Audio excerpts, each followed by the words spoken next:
Welcome back. Our benefactors wish to extend their gratitude. I hope you're ready for another job. Jazzpunk is sketch comedy in video game form. It has more fun throwing ideas at a dartboard and trying to make them stick than working on any singular vision.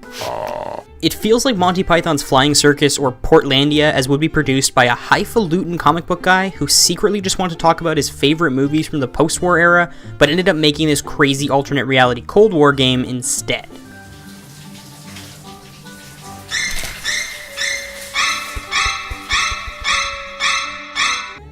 There's a clear vision here, and that vision seems to have been freeform design for everything.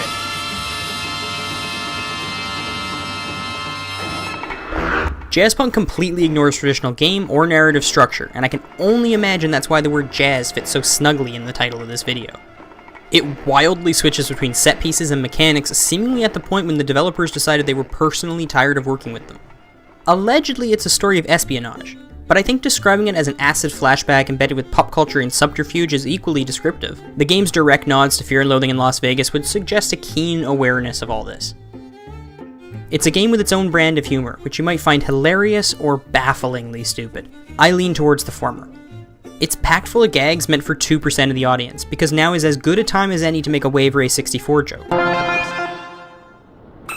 And there are just so many one-offs, it's really easy to ignore it when something flies right over your head. It's quite commendable how much work the developers are willing to put into inconsequential knee slappers. Push this button. Never overtalk your own. As endearing as Jazzpunk's aesthetic and witticisms can be, it's easy to be disappointed by how limited the player is in the universe. It's not a deal breaker, and great games have gotten away with way less, but Jazzpunk's world is so lively, it would have been nice to have had more opportunities to engage with it.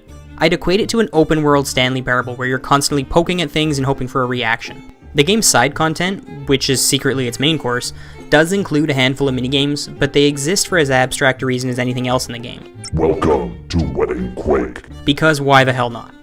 At the end of the day, your enjoyment of Jazzpunk is really going to depend on your sense of humor. It has laugh-out-loud funny moments, mixed in with wonderfully stupid bits of humor, which may or may not click with you. Just like jazz or sketch comedy, Jazzpunk has a stylistic wrapper that unifies the whole thing, but it's still hard to know what you're in for.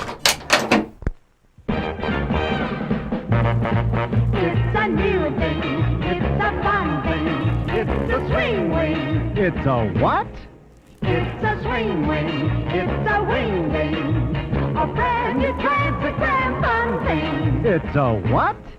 It's a swing wing. A fun thing. And now it's your favorite store thing. It's a what?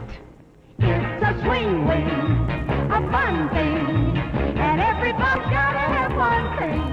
It's a swing wing. A wing thing. A brand new transgram fun thing. It's a swing wing. A new thing. It's a swing wing. Get Swing Wing, made by Transagram, where the fun comes from. It's a swing wing. It's a what?